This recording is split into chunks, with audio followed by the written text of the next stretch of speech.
All right, we are at round 7 on day 2 now of Duels of Runeterra number 11 for North America. And we have BBG, who we all know and love. If you guys haven't heard of BBG, you living under a rock? Where have you been at? Come on. And MomentumCoop, both 6-0. Both 6-0 right now. So I think they actually both end up making the top 8. So this is basically kind of like a preview of the top 8 before we get to the top 8. Definitely an awesome game. Casting with, by my side, Boulevard, as always. And just real quick before we get into this gameplay too, and real quick, just want to give a huge shout out to Kuma and Team Liquid for sponsoring and holding this event as always. So thank you, awesome time. My name is Justin, also known as Shit Just Works, and today we have round 7 action from Duels of Runeterra number 11. If you're new to the channel, hit the sub button.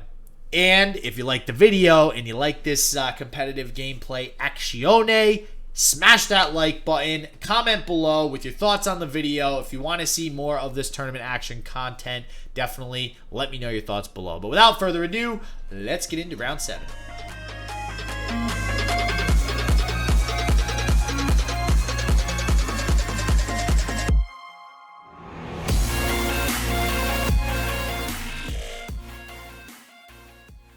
All right, everybody, and we are back into round 7, getting started real quick here. BBG facing MomentumCoop, and both of them are actually undefeated right now. So they are both pretty much guaranteed to make top cut in the top 8 here. But you know, being the one person to call yourself undefeated in the tournament is usually a plus. So we'll see who gets that right after these matches. Yeah, and we've seen some interesting decks. Oh, yeah, they're already into it. Yeah, oh yeah. BBG's thumbnail on his stream is still the Geo Finder game, so... but both these players getting started off with their Freljord ducks. It is just going to be sort of a standard pilfer for MomentumCoop. Actually, this is... Nope, I lied. This is not standard pilfer. We've got Chum the Waters as a 3-of in the main deck. Oh. We've got Amaros and Trappers in here. A man after my own heart. Yes. We see Black Market Merchant and Pilfered Goods, but there are no Yordle Grifters. Really? Yeah. I feel like Yordle Grifter is one of the reasons why you want to play that in the first place. Yeah, overall, it's going to be interesting to see. And then, of course, BBG on that Brahmanivia that we saw him have so much success with yesterday is a harrowing... Well, there's only one harrowing, but it feels like a harrowing deck. And it looks like he's got just about every unit in his deck in his hand currently. Well... And it's going to be interesting to see how he pilots this Braum deck too, because we saw BBG play a little bit earlier just for a tad bit of time, but we didn't really get to see this deck, I don't think. So I'm curious to see how he plays out this Braum and if he's really able to show that Riot made the right decision here in giving this Braum, I should say, a nice little buff. Yeah, I had the opportunity to spectate him a couple of times yesterday, and this deck has actually been performing really well for him. The Braum changes have played massively into the success of this deck. Yes. That, you know, initial Poro coming off of the first instance of damage has been massive for him so far. And I'm trying to figure out who I feel is favored in this matchup in the Pilfer versus this Anivia Braum sort of control deck. And I'm inclined to say the Braum Anivia.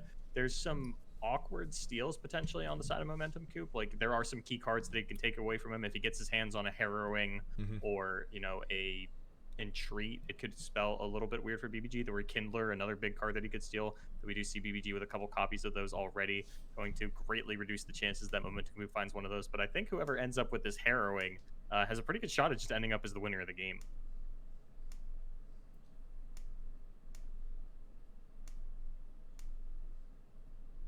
Sorry, I was actually just pulling up their deck list too, so I had them up here, and I would love to see your Harrowing go off. I love that they reduce the cost of that card. I more specifically, you can play it while holding a Deny. I don't know if that's ever going to matter if people are going to still try to play Shadow Isles with Ionia in the future, but I do think that it is a major mana breakpoint for the card itself.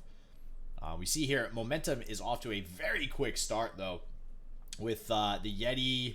The Yeti package, the Omen Hawk attacking. He's going to get some free damage off this Braum, and we're going to see how truly awesome this buff is already here on this Braum, where he will be able to block something and instantly get a nice little 3/3 Poro on the field with Overwhelm.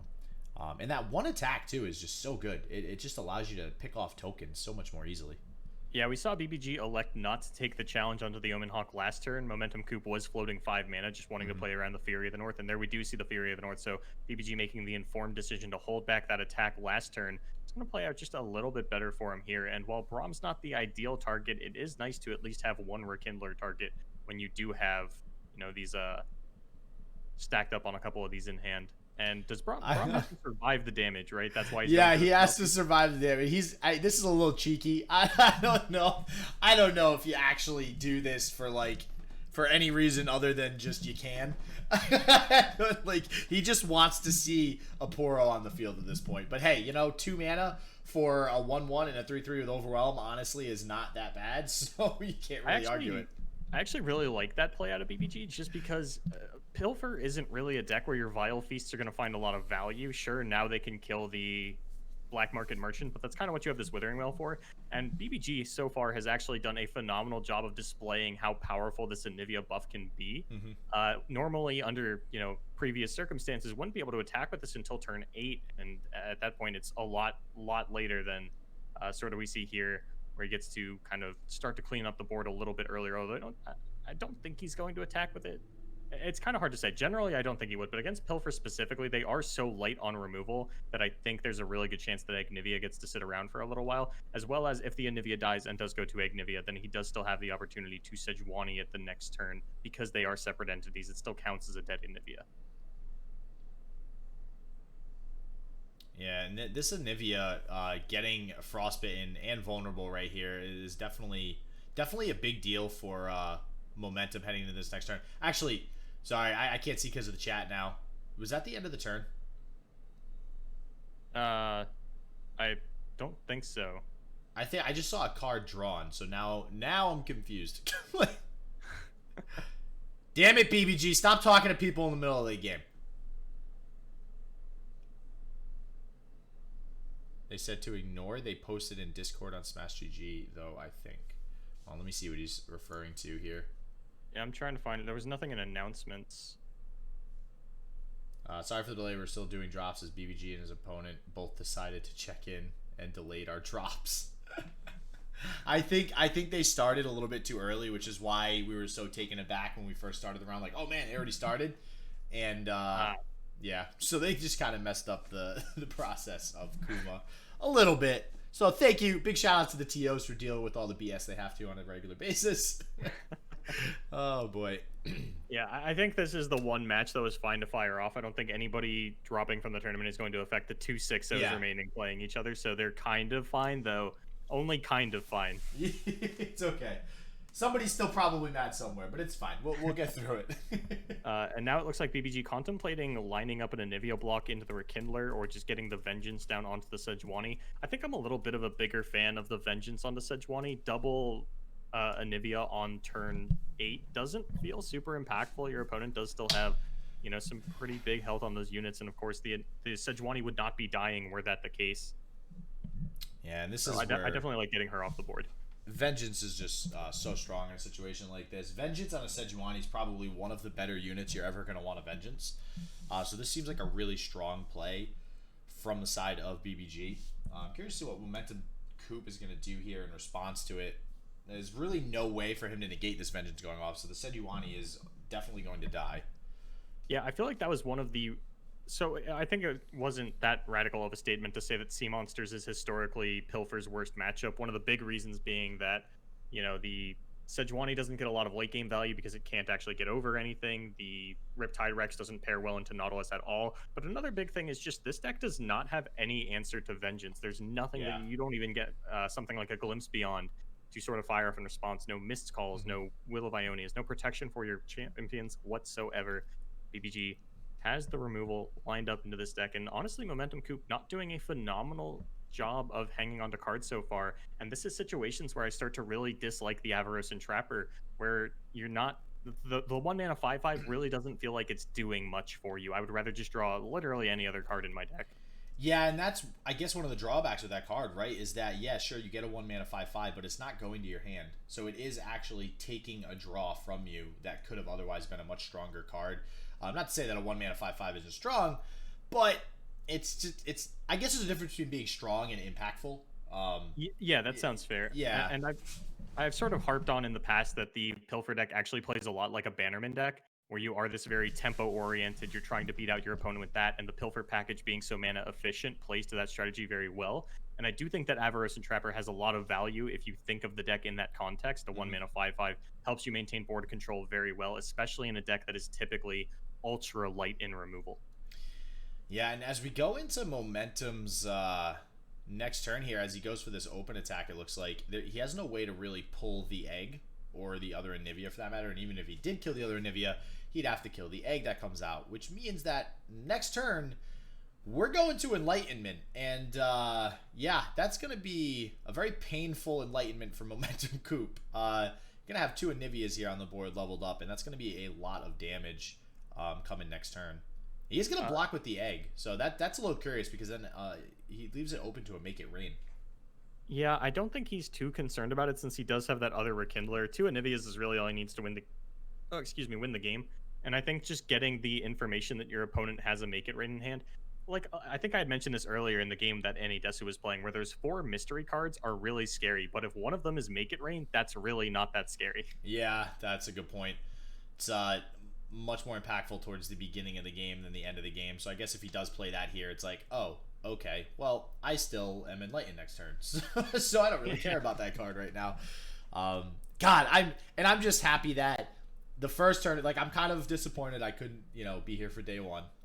But now that I am here on day 2, very happy that one of the first things I'm seeing today is, hopefully, when we get in the next turn here, 2 leveled up Anivias, 3 leveled up Anivias on the same board at the same time, doing work.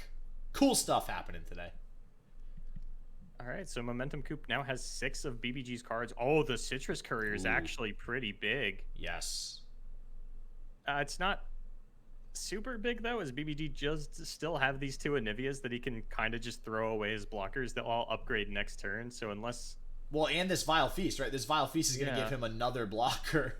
And he's at 19. It's not like he's worried about taking too much damage, right? So at this point, I think he absolutely does not care about blocking with the Anivias. I think he just blocks everything, probably kills out more of Coop's units, and just is sitting pretty going into an attack turn on turn 10. Yeah, and both the Ruinations are in BBG's hands, so sort of the one hope that Coop could have being a little bit squandered here. The Harrowing would be pretty impactful for him. There are a couple of Sejuanis in the death pool, but I still don't think it would be enough to get through the 3 Anivias, and BBG's going to have no problem wiping out the board here. And because it is such a champion-focused deck that BBG is playing, unless MomentumCoop stole a Rekindler, there's really nothing that he's going to be able to take from BBG that's going to impact the board in a meaningful way. So, what's your thoughts on Entreat? I think that is one of the most underrated cards in the game. Okay. I was a big fan of it back in even Frostbite Ezreal, just because you were playing the singular win condition Draw sort faster. of Freljord deck, and being able to draw the Ezreal, even if you had an Ezreal out, Entreat gets you a Mystic Shot at burst speed, and it just felt great. And I've always been a big fan of the card. It's just kind of hard to find decks where it fits in. I played a couple copies of it back in, I don't know if you remember the Dawn and Dusk Anivia Karma deck. That was it wasn't a terrible deck. It certainly wasn't tier 1 by any means, but it certainly was fun. I absolutely loved Entreat in that deck, mostly because if you have Anivia out, it says 2 mana Search of Harsh Winds. Yeah. Yeah, okay. That is a good point. 2 mana Search of Harsh Winds is also pretty useful. I don't know. I am just now realizing that BBG has it in his hand and is playing one of in his deck, and it's not a card that you typically see played, period. I think I played it in that Fizz OTK deck that I've mentioned before, as you know, obviously you need the Fizz, but yeah, I don't know. I'm not completely sold on the card.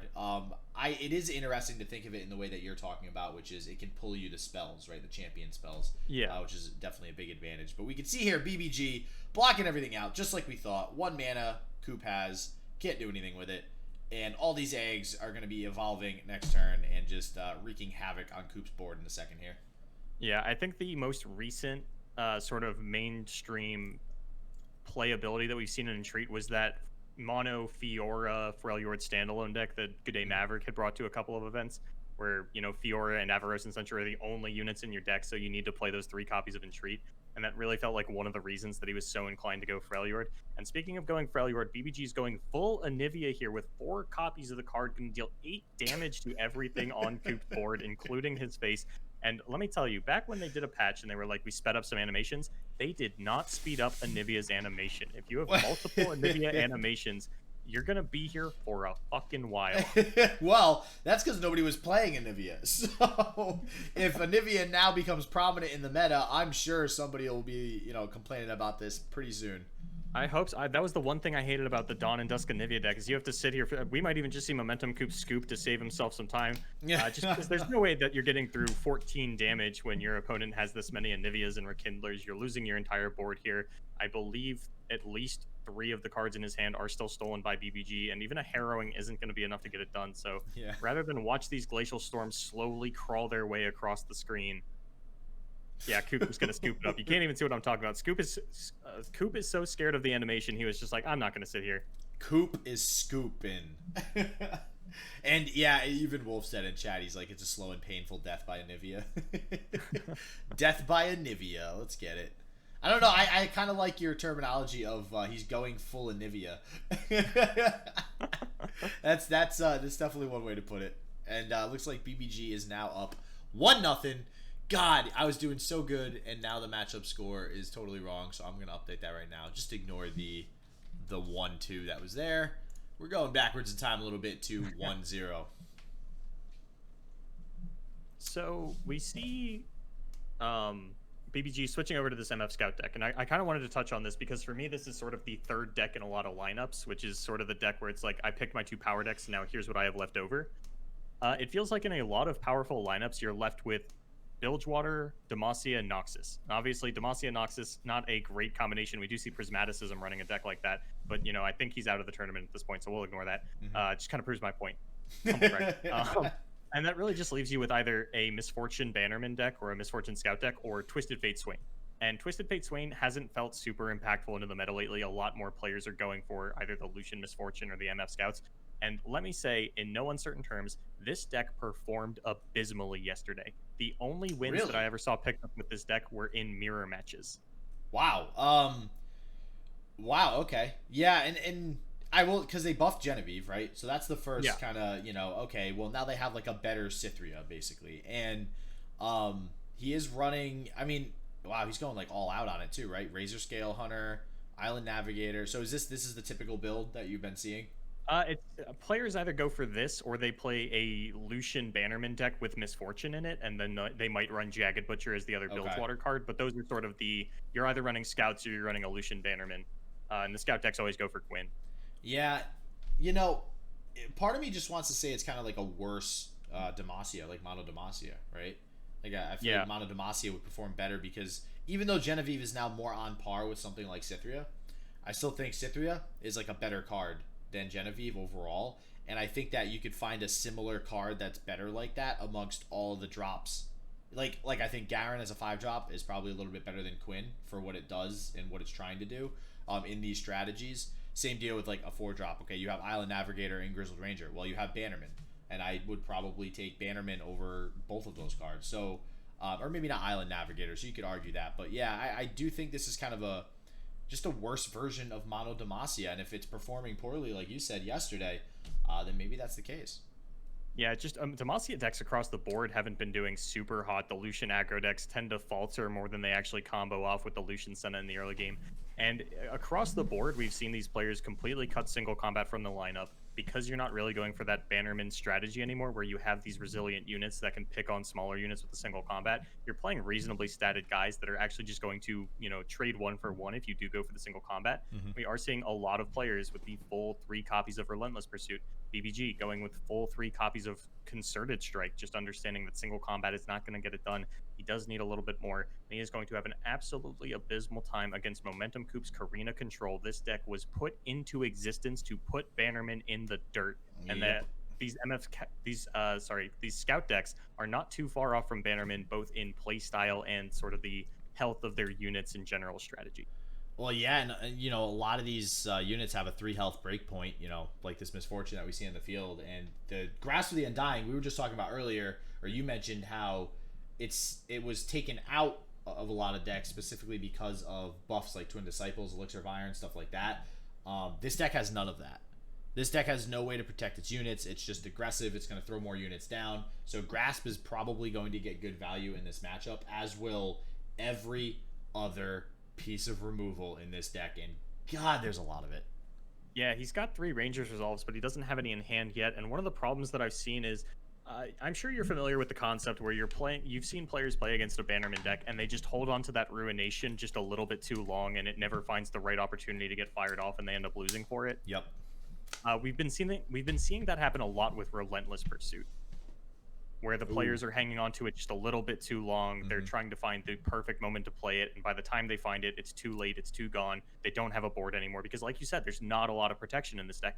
It's hard to maintain a board, and MomentumCoop is running...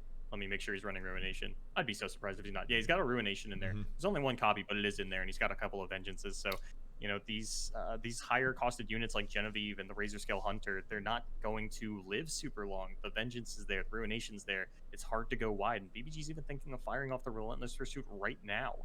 Yeah, so I think BBG, you know, with his experience in playing this game, I think he knows to not hold on to the Relentless Pursuit too long. And I will say, Relentless Pursuit's a tough card to play, right? Like, it kind of tricks you into thinking you need to play it as, like, a finisher. Like, oh, okay, I have this 3-mana card that's going to let me finish off my opponent in a single turn with 2 attacks. And you really can't think of it like that. You have to be just playing it aggressively throughout the game. And we see this this Razor Scale Hunter, which I do actually like this card a lot. It doesn't see a whole lot of play except for in this exact deck recently. And being able to kind of pinch off this Elise here is definitely going to help out BBG a little bit. Yeah, there were some early adaptations of like the Pilfer decks that had cut the Pilfer package and went a little more scout heavy, and those were always all in on Razor Scale, but we've sort of seen everybody drift away from that. Everyone's, you know, all in on the Pilfer package at this point, recognizes the power of it, and Razor Scale, like you said, has just kind of been pushed to the wayside, only being found in these scout decks. But I agree, I do think it's a very powerful card. Yeah, like look at it here. Like it just... Even, obviously, the misfortune being on the field makes him seem so much more powerful than he actually is. But a 4/4 with Scout is already pretty good. You know, being able to pick something off also it just makes it even better. I just realized that BBG can actually level the... it's so awkward. So he can level Misfortune this turn. With the Relentless?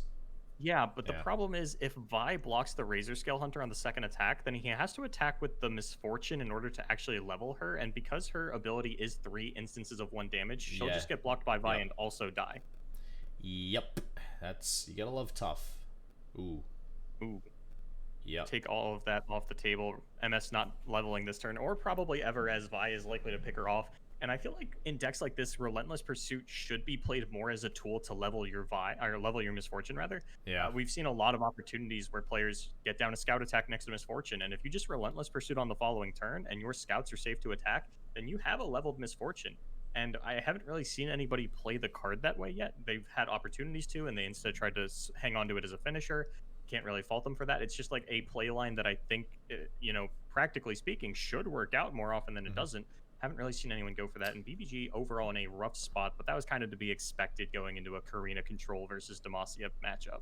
I agree with you on using the Relentless Pursuit like that. I was actually trying to build a deck like this the other day, basically same exact strategy, and for those of you who might be new to the game or do not know exactly how Scout works, Scout only works the first instance every turn.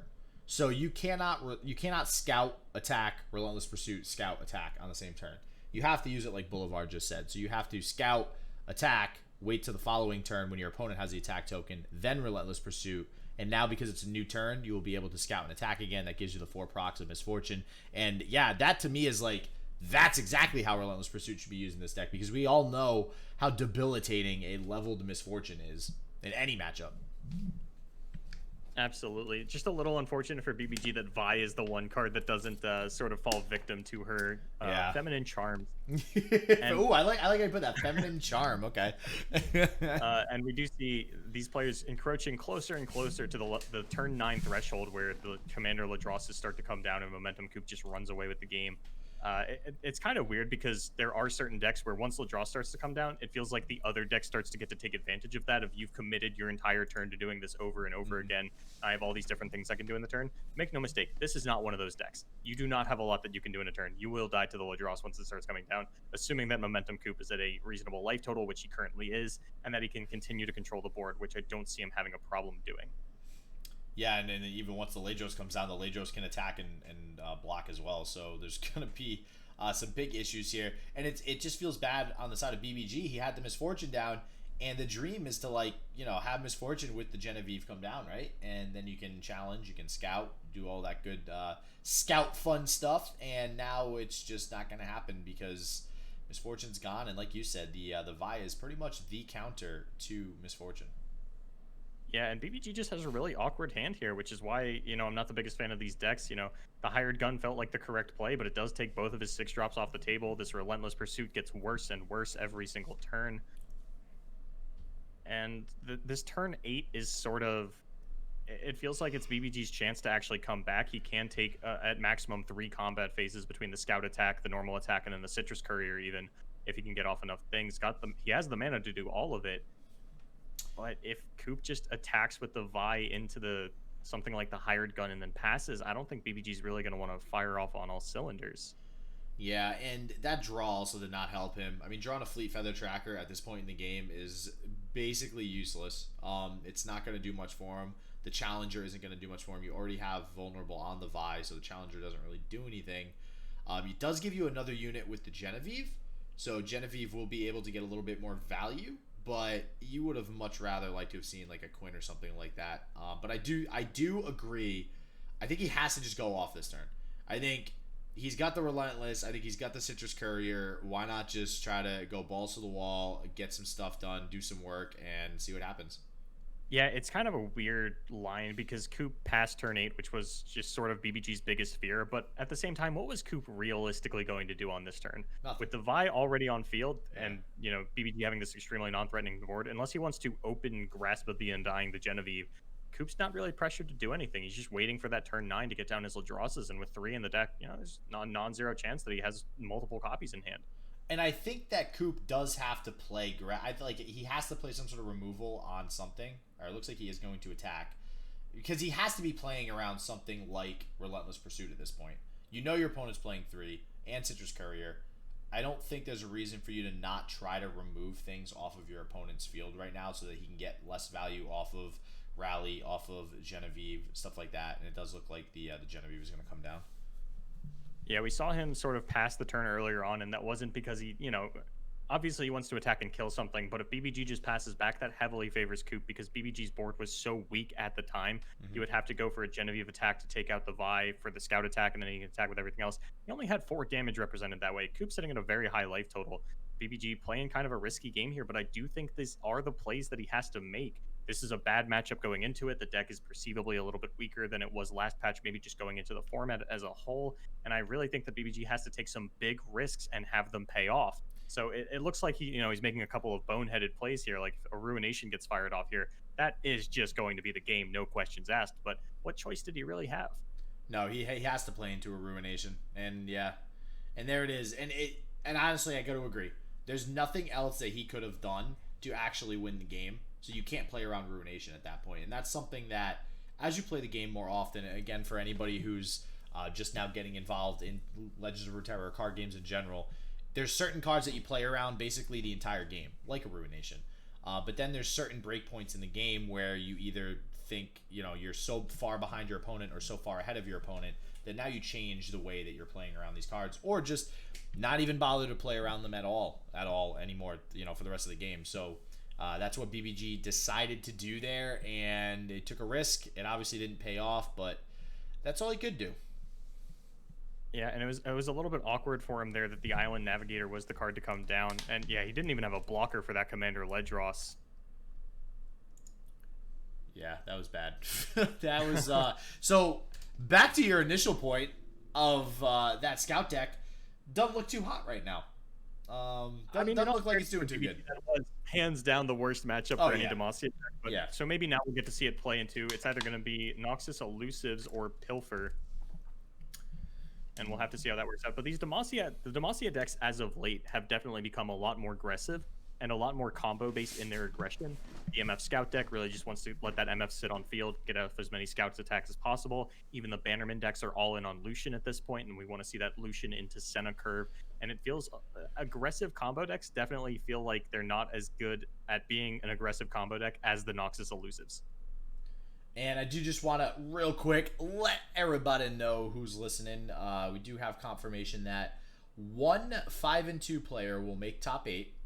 If Nola Gold beats Davidic, another one will make it. So we have the possibility of either one 5-2 or two 5-2s making it. I don't know if that means that Nola Gold would make it if he beats Davidic. I'm not sure if that, if that matters specifically for his game.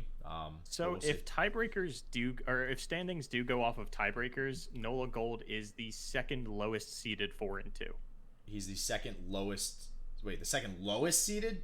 Yes. Oh, so then that doesn't. So the highest 4-2 was at 16th place. Nola Gold is in 28. Okay, so then that means, yeah, that's just for tiebreakers then. So it doesn't have to do with Nola Gold making it, but if Nola Gold beats Davidic, it means somebody else makes it off of tiebreakers. So, okay. Yeah, it looks like Stratos 6. Oh no, he already lost actually. So Methodical, dropped. Okay. Yeah, we're getting down there. It's kind of a toss-up. I'm not going to try to do tiebreaker math. Yeah. Wait, listen, we tried doing math before. We know how this ends, Boulevard, right? This is not good for us. This is, again, why they very, very smartly put the Oracle Eye in this game for all of us non-math goers out there. Yeah, my brother has a math degree. I don't. He can do that. Yeah. Yeah. I have a calculator in my phone. What do I need math for? Yeah, right? We have Google. What do we need anything for? All right, so it does look like he is going to be going up against the Bilgewater Freljord deck. So this is actually, on Coop's side, going to be Misfortune and Sejuani. We saw this earlier as well. He's playing 3 Chum the Waters. It's kind of that card to look out for here. And we did not see it the first time, I don't think. So I kind of want to see that card played. I want to see how it works out in this deck. Yeah, I'm curious. That is a card we haven't seen picked up since it got its buffs onto Longtooth. We haven't really seen Fizz come out either, which is another thing that sort of makes the Longtooth and just Chum the Waters in general. But yeah, I'm not sure how I feel about the card. It is a removal spell with extra steps, and it gets to push through some damage, and maybe Longtooth survives by some stretch of the imagination, like throw it down onto an Omen Hawk or something just to keep the 5-1 around. But overall, I'm curious to see how it's going to work out. Obviously, MomentumCoop has been able to pilot the deck to a 6-0 start here, and we know that it wasn't banned out because that's not what we do anymore. You got to play everything you came with, and that does mean that 6 people likely have died over the course of this tournament to Chum the Waters. Yeah. Yeah, when you put it like that. And I think that its use is really, well, and this might seem obvious, but the vulnerable tag. But the reason I bring that vulnerable up is I think vulnerable is actually a lot better than people initially gave it credit for. Hired Gun, as an example, at least from my memory, wasn't really played a lot when she first came out. People just kind of considered her a 2-3 body. They're like, she's got vulnerable. Okay, that's all right. But it's very, very useful to be able to pick off a very specific unit on your opponent's side of the field. And Chum the Waters actually targets, whereas Hired Gun, I believe it's the strongest attack one. It makes vulnerable. So, yeah, I think it comes back in the early stages of beta, we saw things like Prankster and Battlesmith as sort of the only units that wanted to sit in the back line and never interact. Mm-hmm. And we kind of, those cards fell off. We had our long-standing beta meta, and then when Rising Tides came out, that's really when we saw a resurgence in units that just want to sit in the back line. I'm talking about Maokai, Twisted Fate, Misfortune. So initially, it didn't seem like a very valuable mechanic to have in your deck because there wasn't any backline sitting units going into the format. But as things started to develop and we saw the power of Misfortune and Twisted Fate and Maokai, it became a lot more important to be able to target those things out. And Challenger just felt weaker and weaker. It was really only coming out in Demacia decks. The power of Thresh has decreased pretty exponentially from beta to the live patch, and that was sort of the one generic challenger that we see out of a lot of decks. Vi got resigned over to Viheimer, so she was never really coming out. And yeah, I think that you hit the nail on the head. It's definitely just been like an adaptation into the meta where vulnerable has sort of come back to the forefront of everybody's mind as a powerful mechanic. And Hired Gun, I gotta say, probably just one of the best 2-drops in the game right now. Yeah, for sure. And another card I want to mention, you mentioned the backline sitters, so to speak, with Misfortune and Thresh, or not Thresh, Maokai and stuff, is Callista. with how prevalent Callista was, being able to pick her off on your attack turn and forcing her to block was also very, very useful, because otherwise she's super hard to kill. So yeah, especially with the auto level out of Bladed Caretaker and things like what's the spell that I knew you were gonna ask that, and I knew I was not gonna be able to answer it. Oh Jesus. Nobody actually, like, everybody's been playing that card. There we go, Haunted Relic. Everybody's been playing it now, but I still don't remember the name because I still don't think it's that great of a card. Oh, God. So we do see BBG here. He's going to go ahead and challenge this Misfortune. He's got a decent attack turn as far as trades are concerned if Coop does decide to line up these 3/3 blockers. Obviously not attacking with the hired gun, so that Coop isn't able to get any sort of advantageous trade here. But BBG critically is sitting on a Jenevieve and a Quinn in hand too. If he is able to maybe save the Grizzled Ranger somehow, getting a Quinn down on the following turn and being able to get 2 attacks off will definitely be useful, and that might happen with Coop's blocks here. Yeah, there's not a lot of punish out of MomentumCoop's decks for not going for an open attack, so I think BBG is going to have a pretty easy street victory towards playing Quinn into Jenevieve. The one concern for playing the Jenevieve pre-combat is that she does come down on the Sejuani turn, but since you're giving +1/+1 to the rest of the board, I don't think you're super upset if she herself gets reduced to 0 attack. Well, he could play it here and then go ahead and do an open attack next turn, but now we actually have the Chum the Waters coming down, and this will do work thanks to Misfortune's effect. It will get killed, and now the trade goes much more in Coop's favor. We do see the... Jesus. Oh, Longtooth. All right, I almost forgot the name of the shark, too. We do see the Longtooth come out, who now, Boulevard alluded to it earlier. If you guys don't know, he was initially... or Longtooth confirmed he... is that what we're going with here, or is it she? I believe so. Is there, if anybody in chat, in the lore, yeah, if anybody in chat knows lore, I know we've had lore discussions before during the cast. If you know if the Chum the Waters Longtooth is a he or she, definitely let us know. But it used to be a 5/1 with Overwhelm, and now it is a 5/2, which is a huge difference. It won't really matter in this matchup per se, but things like Vile Feast and stuff can't just pick it off pretty easily now. Yeah, and BBG actually passing over decides that the Quinn can either come down post-combat or potentially contemplating a Ranger's Resolve to make these attacks a lot more awkward for MomentumCoop. Will actually save himself a lot of damage and trade back onto the Longtooth. Is going to decide not to do that, wants to get the Quinn down instead. So good. So good. We just saw the power of Chum the Waters. That was a huge swing in Coop's favor. I mean, BBG does have the Quinn to follow up right here, but... damn, that's just it's pretty cool to see that happen right there and get some pretty good tempo off Chum the Waters. Yeah, and I feel like Jenevieve has to come down here. Being able to have 2 challengers is going to be a lot, and I think you really do need to pick off that Misfortune. And because you have the 2 challengers, Sejuani's not going to be able to stop you. Wow, talk about a turn.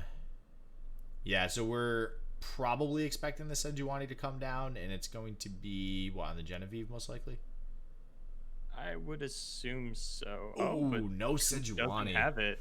That is big deal for BBG. This is going to be a huge turn, and he's going to... and this is why... So Jenevieve versus Cythria, right? I think Jenevieve, as far as a single swing turn, is much, much better to like either push through for victory or just get that huge advantageous one-turn swing. Cythria is better overall because... she just constantly sits on the board, is constantly going to buff your units, heal your units. So, but like this is where we're seeing right now, Jenevieve, that one swing turn, he's going to get so much advantage off of this Jenevieve right here. Yeah, Cythria definitely feels like she has a lot more ending power. Jenevieve, the +1/+1 to the board is obviously nice, but I feel like a lot of her power is just as a challenger scout, where you sort of get to down trade onto a weaker unit and then sort of, go back in and trade onto something of an equal power level as yourself. And Coop is going to lose a lot of his board here. Going to lose the Misfortune, the Avarice and Trapper, and then Jenevieve with the 5/2 health is probably going to come back in and take out Longtooth. And that's going to give BBG an opportunity to swing out with the rest of his board as well. And I do think it is going to be the challenge on the Longtooth so that Quinn can sort of get in there. That's why we saw her held back on this initial scout attack. Yeah, 100%. And with that, okay. So he is saving the Misfortune, and it can still be killed by the Jenevieve, but that's definitely going to affect BBG's second attack decision here. So yeah, he is going to go ahead with the Misfortune. The Longtooth will probably block the Badger Bear, which is exactly what he's pointing to. So he knows his opponent's going to trade that way, and unfortunately, he's going to have to hold back the Quinn again so that it does not die. Quinn, another unit that is also kind of wanting to sit in the backboard for a little bit, similar to Misfortune as well, but then eventually, once the Quinn levels up, very much wants to be attacking. So we'll see. Speaking of Quinn level up, she's been on the board for 2 attacks, so I think BBG's holding her back so that he can go for a Relentless Pursuit play on the following turn and maybe try to level her. Oh yeah, that is definitely happening. We were talking about that earlier. That is how you want to use the Relentless Pursuit, because you are getting a very quickly leveled Quinn or Misfortune if you're going to go the Misfortune route. But either way, getting a Quinn leveled over the course of 2 turns like that is very, very good. I feel like I actually haven't seen a Quinn level up in quite some time. I definitely feel like I saw it much more often sort of earlier on in the format when MF Scouts first came out. But lately, I don't know what it is. I see MF level ups happening all the time in ending games, but Quinn just isn't making it. Oh, no, I agree 100%. I just, and with that said, when they first came out, everybody was like, man, MF and Quinn are so hard to level up. But, I mean, everybody loves leveling up Misfortune. So she's constantly getting leveled up. And I think that's just an attribute to her lower cost. Like, she just gets down early enough where there's enough turns in the game that pass for her to actually get leveled up, regardless of if you're doing some scout Relentless Pursuit tricks or something like that. Whereas Quinn just comes down a little bit later, so obviously it's less likely for her to actually ever get leveled up. Yeah, and of course Misfortune offers a lot more value when she's not leveled up. Quinn really doesn't do anything. Summoning the Valor is nice. But overall, the Misfortune definitely feels a lot more impactful in that regard. And I always still feel a little bit weird seeing her in decks without any scouts in them, because her level up is so impactful. Obviously, it's fine to play it and not play towards the level up. I think it's a lot more fine in the Pilfer decks where you do just want to push through damage every turn. But it seems weird to me in like the Lucian Misfortune decks. If you're not playing any scouts, then it's like, well, the Misfortune's never going to level. The 1 damage means a little bit, but not a lot. Maybe there's a better champion you can find. Maybe there's not, and that's why you play it. Because we have seen a lot of, especially 3-mana champions get played just because they are sort of the best in slot for the 3-mana cost. We've seen Draven come into a lot of decks just as, you know, a 3-mana unit because he's got quick attack and he makes axes, and that's pretty cool. He's not integral to the core strategy of the deck at all. He's just good. Wait, Draven has a level 2, right? Yeah. I just wanted to make sure, because sometimes I forget that he has a level 2. So I just wanted to make sure that I'm not crazy and somebody has seen. Has anybody actually seen his level 2? Do we know what it does? I don't think it existed before they made it so that he has to strike with 2 axes instead of striking twice with axes. Oh, God. Wow. So this Chum the Waters is doing some work, man. And even with the Rangers resolve, he is not going to be able to stop this. And the disappointment in BBG's face right now, because Coop has so little cards, but there's such good value right now. This Chum the Waters is just going to get insane value. Yeah, and he's not able to Relentless Pursuit and Citrus Courier in the same turn. BBG has played on curve every single turn up until this point. And Chum the Waters, you know, it's going to take out the entire board. He's going to push through 3 damage thanks to the overwhelm from both of these units if he does just want to take both of them out. And BBG's in a bit of a rough spot. If he top decks another spell, we could definitely see Coop sort of take advantage of that and actually find his way back into the game. Yeah, just when you think about that too, like stat-wise, right? Chum the Waters costs 4. And wow, that's a very good card to have right now. So we were talking, we were talking earlier about, you know, how it replaces another good draw, but this actually is a pretty good spot to have it in. So that is lethal currently. BBG can play the Citrus Courier to prevent that. He can also throw down the Ranger's Resolve to reduce the overwhelm damage. But I did want to point out that Coop was presenting lethal at the moment. No, he was. But I just wanted to mention that Chum the Waters, it costed 4. And he's basically, when you do everything out, it's dealing 4 damage and 1 damage to the Nexus for 4 mana. So, and that's probably less damage than it will typically do to the Nexus, just because this Quinn does have 4 health. So when you actually put it on par with things like a Black Spear or Get Excited or a Mystic Shot as far as damage to mana is concerned, or that ratio, this is just like, it's a really good card. Yeah, and BBG really has to think about where their Citrus Courier is going to go. Obviously, you want to block the 4/5 or the 5/5 Yeti, but if you pair your Fleet Feather Tracker up into it, then you know your trades get a lot more awkward. He's got a 5/3, you've got a 4/3. Maybe you can sit here and bait it out, but you can't go down to 1 life. Okay, 2 life is okay, but you know at 1 life you're in danger of warning shot top decks and Make It Rains and things of that nature. Yeah, 1 life is always scary with warning shot being a card. And I don't think anybody, since Warning Shot has come out, I don't think I've ever seen somebody have Warning Shot for the game and not Shen emote before they play it. Speaking of Warning Shot, if Coop drew Warning Shot, BBG has lethal. If Coop drew Warning Shot, he had, oh, yeah. Wow. That was fast. Oh. Okay. That's not good. Jesus. Oh. Wow, that's so he can still attack with the Citrus Courier.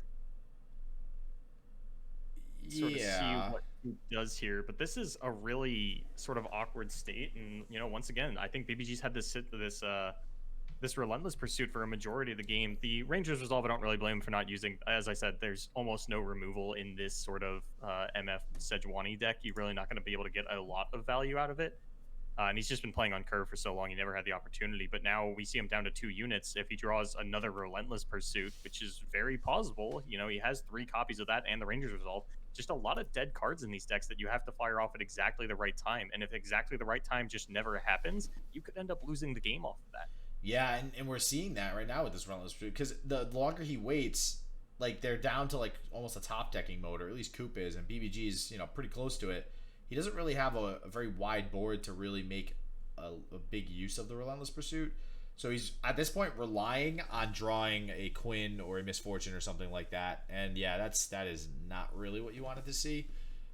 That's not what Coop wanted to see. So this will work out for BBG depending on what he draws, I think.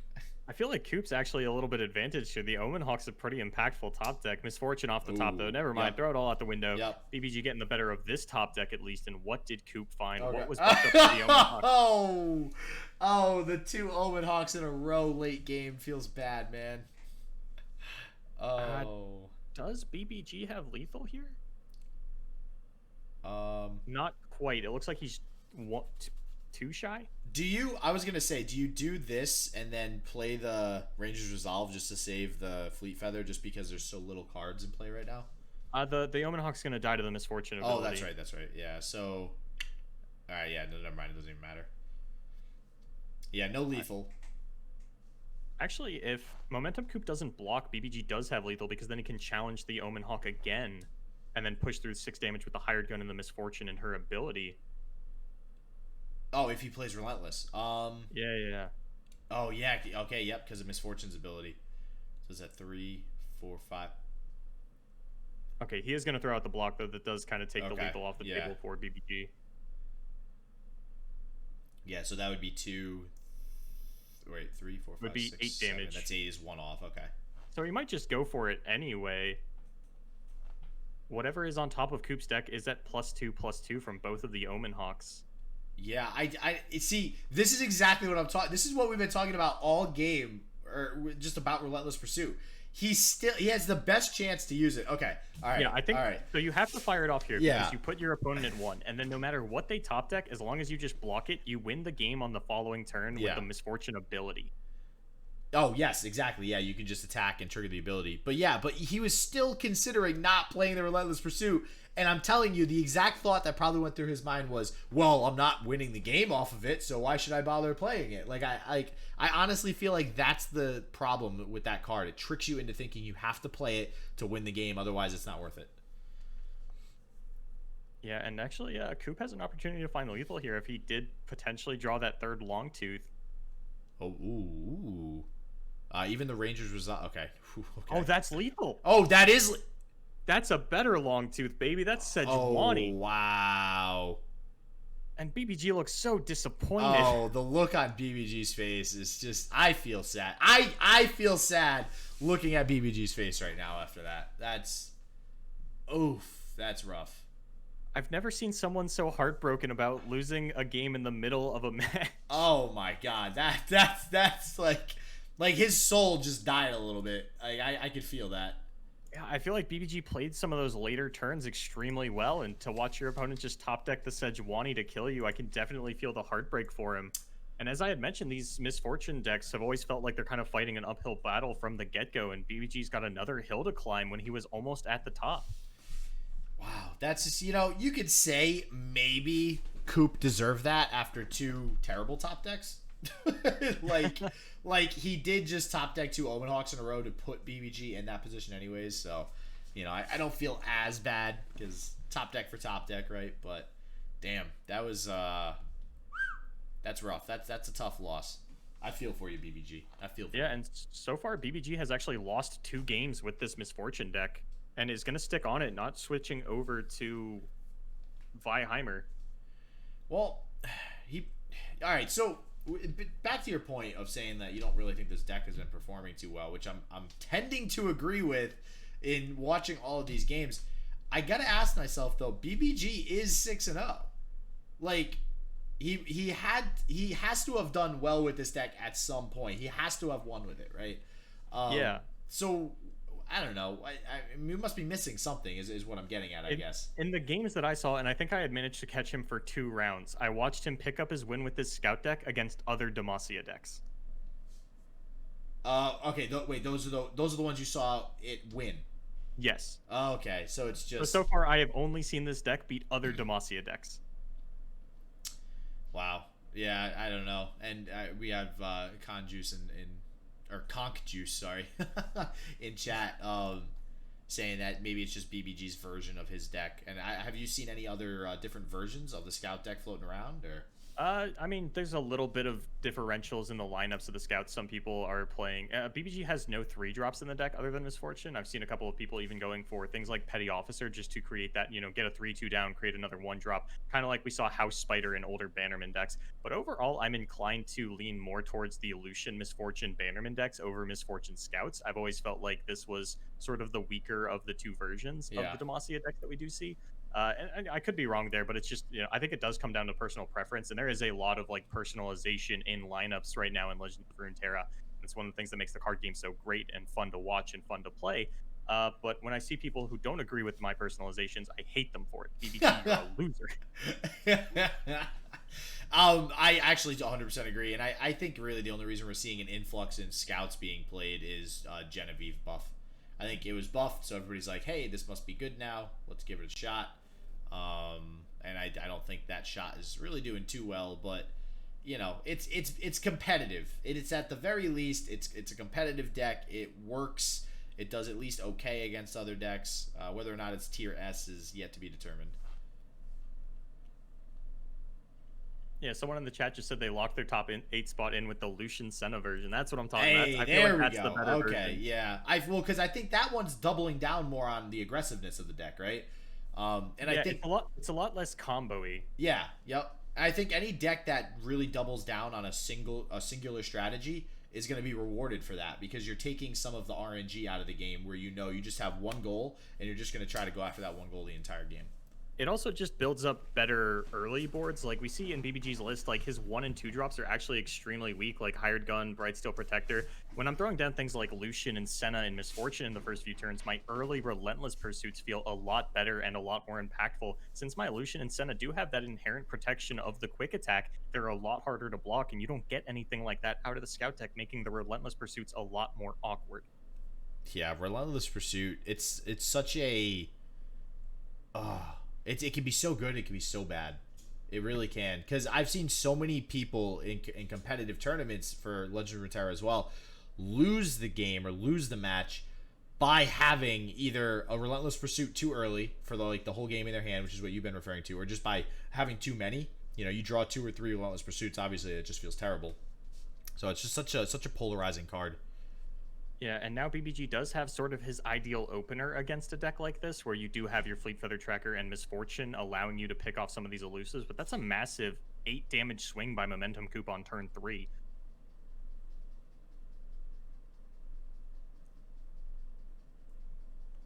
And this is the problem that Demacia decks have always sort of had with elusives, where you do get to, take these challengers into the elusives and sort of pick them off over and over again, but it doesn't happen fast enough. Your opponent is able to build up a wider board, go for bigger attacks on their turn. They know that they're allowed to not open attack versus you because they can develop more of a board, because there aren't any elusives for you to play. They just gonna make big plays like that, like we just saw at a MomentumCoop, and I don't think BBG is gonna be able to find his way back into this one, especially with this extremely high curved hand that he has found himself with. Yeah, this high curve hand probably would have served him better in the other game. This game, not so much. I mean, he's on turn 4. He's at 10 health. That's terrible. I mean, we were a few games back. We watched another Crimson Elusive deck, and I think it was like turn 7 or 8, and I had mentioned that the non-Crimson Elusive player was still at 10 health, and that was bad for the Crimson Elusive player. But on turn 4, no, that's very good for the Crimson Elusive player. He has him right where he wants him, and at least we are seeing a Relentless Pursuit come out early from BBG. He knows he's got to play the cards in his hand. He's got to do something. Yeah, and with no other plays to make on this turn, I definitely think this is correct. I don't think he's firing off any other spells this turn. There's no juicy Concerted Strike target, and I do want to mention that MomentumCoop is not playing any copies of Deny, so he would have to rely on a removal spell or a defensive spell in order to take out the Concerted Strike, either, you know, a Noxian Fervor onto the unit that's targeting something, or a Twin Disciplines to protect the unit, but there aren't any Denies coming out. I just want to kind of touch on that. Yeah, and he actually is not playing Twin Disciplines, I don't believe. So, oh, what the hell? Yeah, no, I know that's sometimes in these decks, sometimes not. It definitely depends on the version that we're seeing. This one, he's playing 3 Fervors, 3 Transfusion. Transfusion's another one. 1 Elixir of Wrath.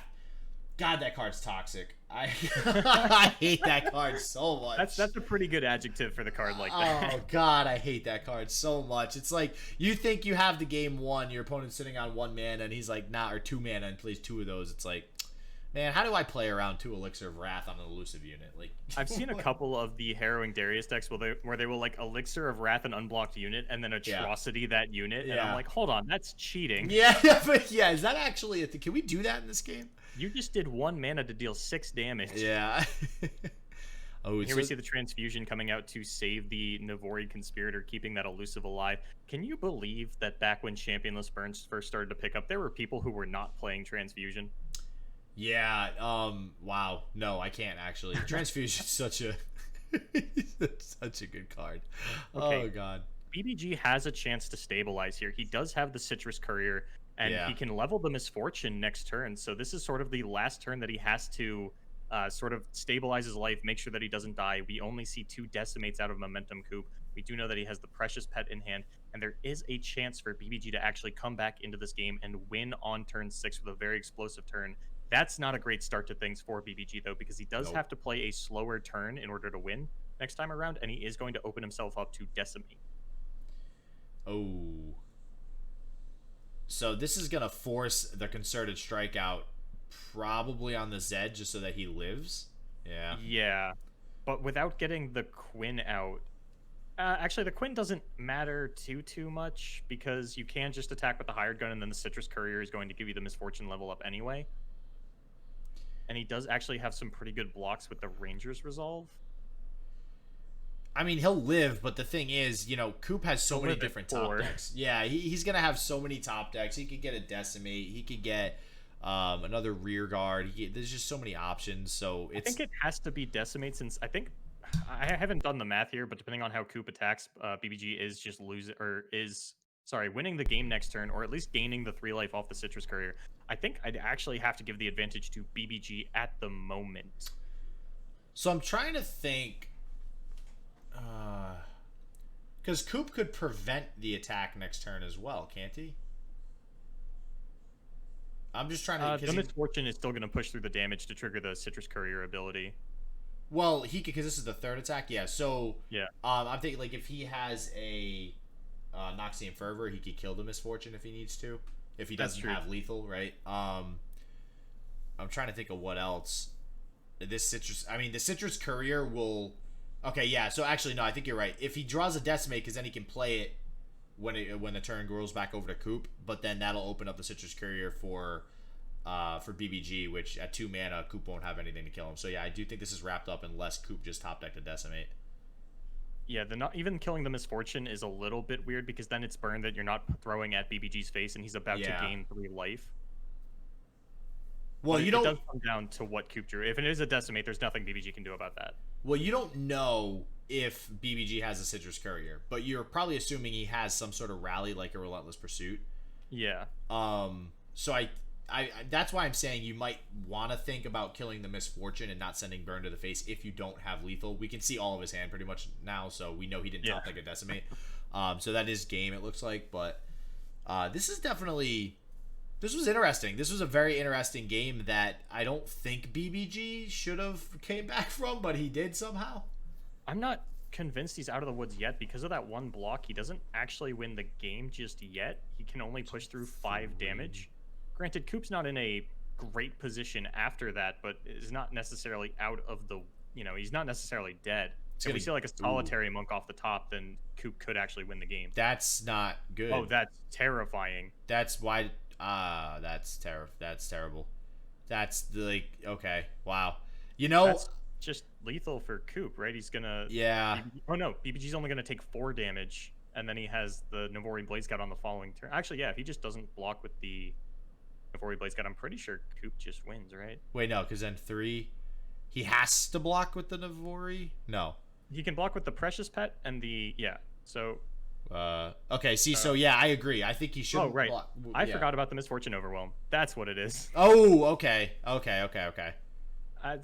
Wait, is that just game? That's just game. That's just game then. That's game for BBG. Yeah, that's okay. Hold on, Chad. Slow down, all right? It's a fair point to forget, all right? Don't come out here attacking me. I always see this girl level, and then the surrender immediately comes out. I don't have to remember that she is overwhelmed. Does anybody actually ever take the Misfortune Overwhelm into come on.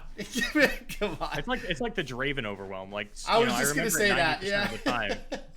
You don't have to bully me when I forget 10% of the time, but now we are going to see the Viheimer come out into this last Navori... Not Navori, Crimson Elusive deck. That was a crazy match. That was pretty cool that BBG was able to come back from that, because that was not looking good being at 10 health on turn 4. So, but thank you for we didn't start the hour. I think that's how you pronounce that for the for the gut check. Come on, we can't remember the entire card database all the time, So Viheimer versus this elusive, and this is going to be, I think, solely based on if Viheimer is able to just draw what it needs to combat the aggro. So things like Spirit's Refuge, the Mystic Shots, which we already actually see in BBG's hands, which is great. Thermogenic Beam would have been nice, but he did not draw that yet. And then hopefully a early Heimerdinger without falling too far behind on the field. Yeah, I know this is it's kind of a weird matchup. Historically, if you find the Heimer on 5, you do have a very good chance against elusives, but that was old Freljord elusives. There's a lot more burn packed into the Crimson deck, and burn has historically always been Heimer's worst matchup. You can kind of stabilize the board around turn 5 and make sure you never get hit by a unit again, but if your opponent does have access to the burn, you're usually finding yourself at like sub 5 life once you actually do stabilize, and if they have any amount of over the top, you're going to have a much harder time dealing with that, but BBG has all the removal he could possibly ask for in his hand so far. Yeah, he did draw into that Thermo Beam I was talking about too, which is awesome.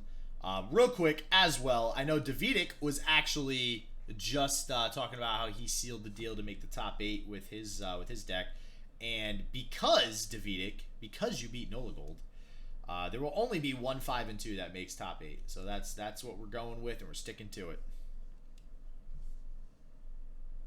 Looks like Killmane has also secured his place into the top 8 with a 6-1 record.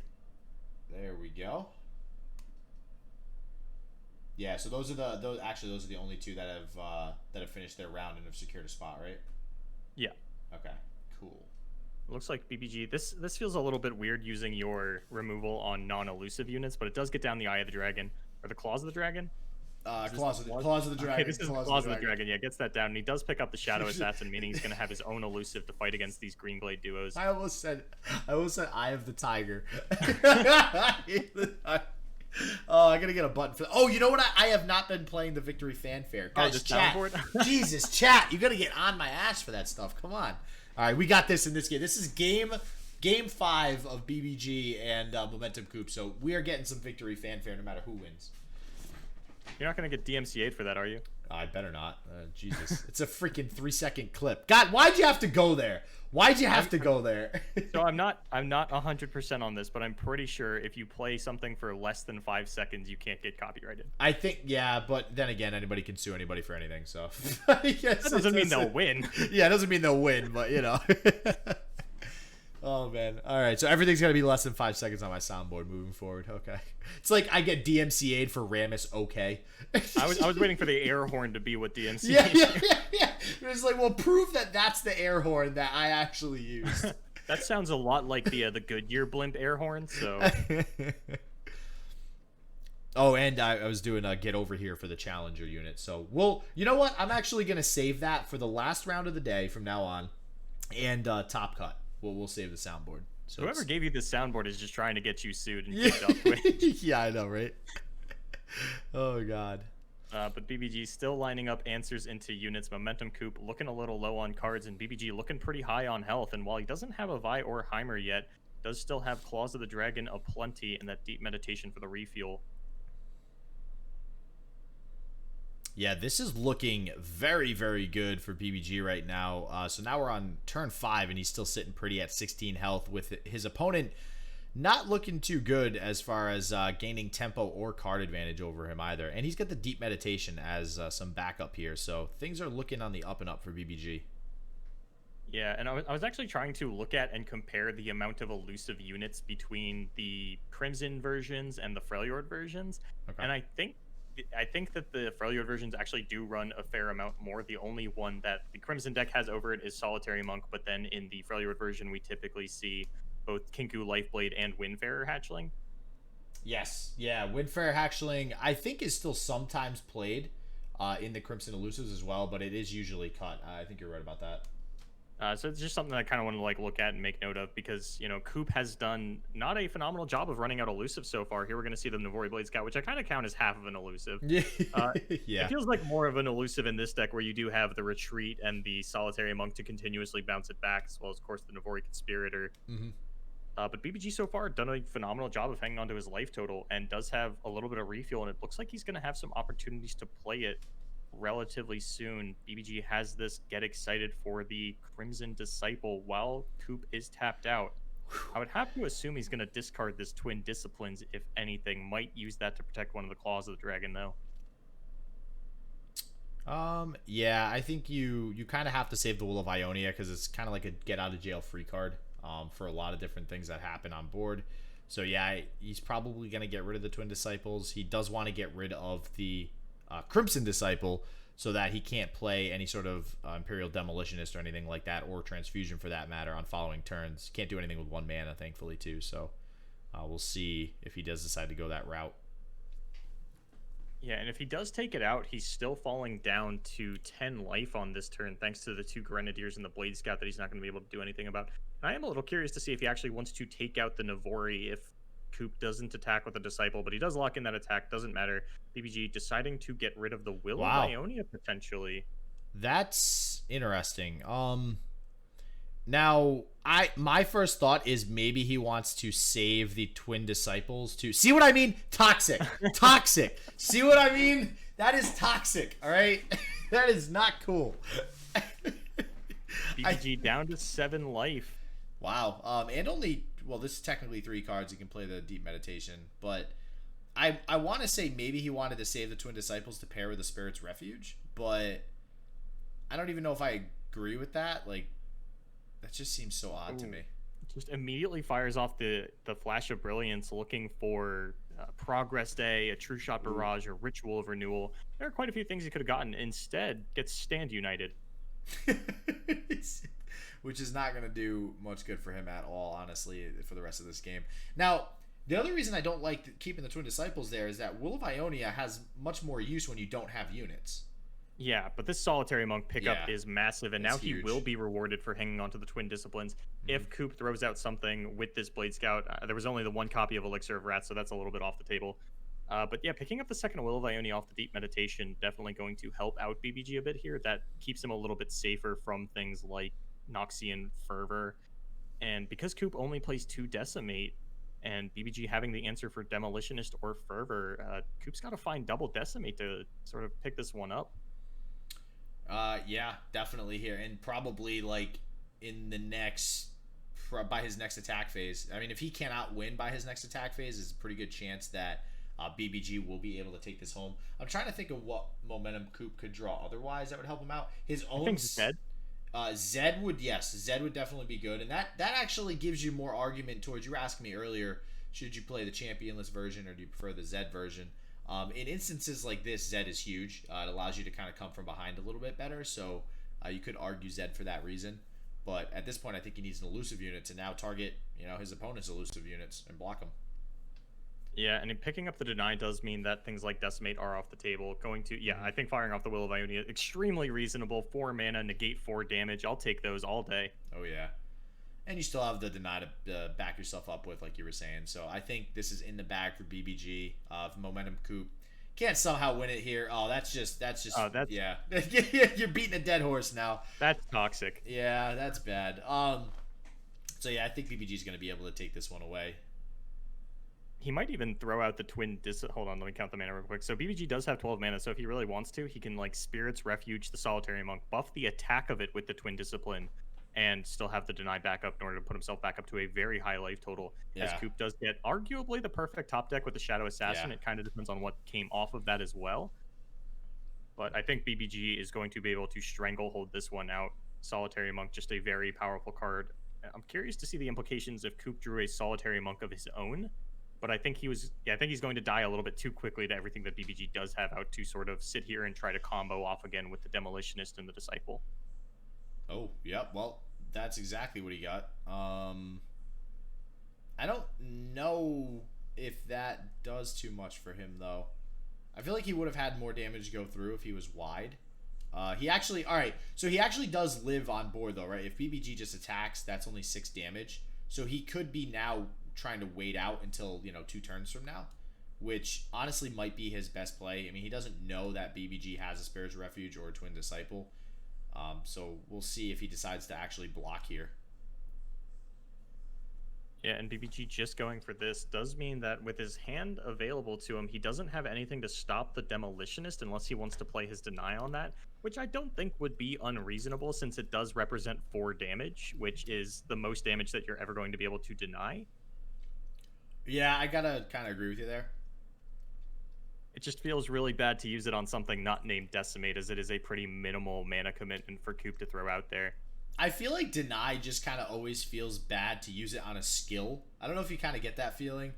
Yeah. I mean, I've denied Ledrosses and Karinas, and it's felt good-ish, but it still doesn't even feel that good. Yeah, it's like I'm denying basically a 9 mana cost effect, but I still don't feel good about playing this card. There's still weird. A 9/6 looking at me like, hey, what's up, man? Yeah, exactly. It's like, what did I even do?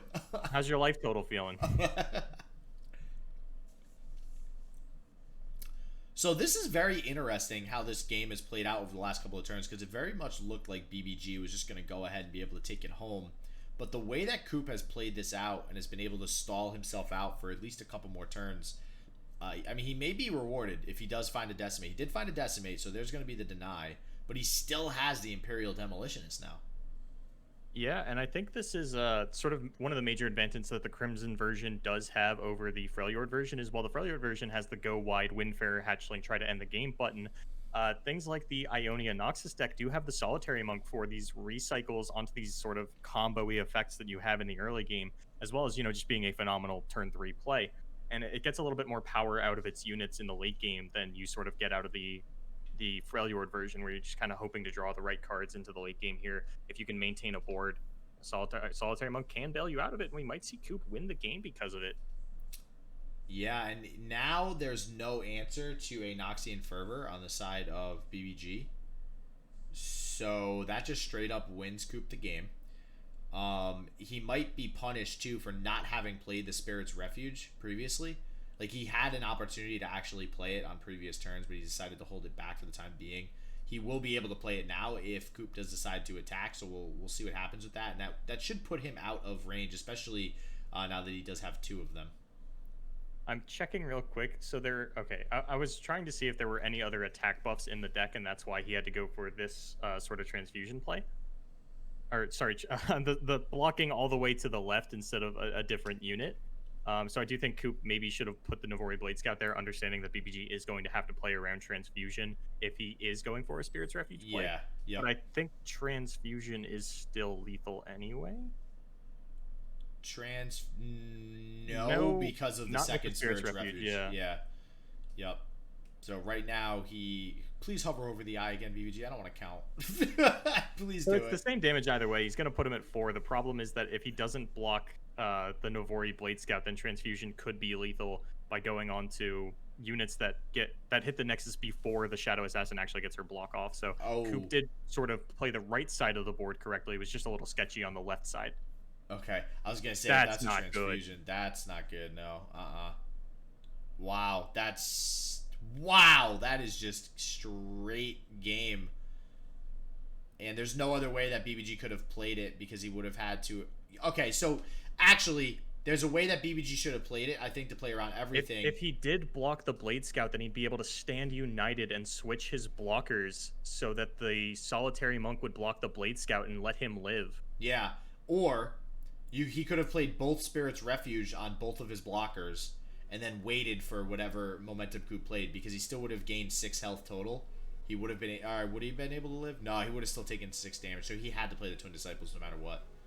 Yeah, the problem he was running into is that he was dead without Twin Disciples. But yeah, as I had mentioned, if he had blocked the Navori Blade Scout, he plays around Transfusion, and I wasn't even thinking of retreat, but with the way things lined up, it's just it's how it worked out. And that's another good thing that is not in the Freljord version, retreat, and it's because it doesn't really have as much synergy, but retreat acts like a pseudo Noxian Fervor in that sense, where usually we were talking about how Noxian Fervor allows you to do what retreat just did there and prevent the lifesteal.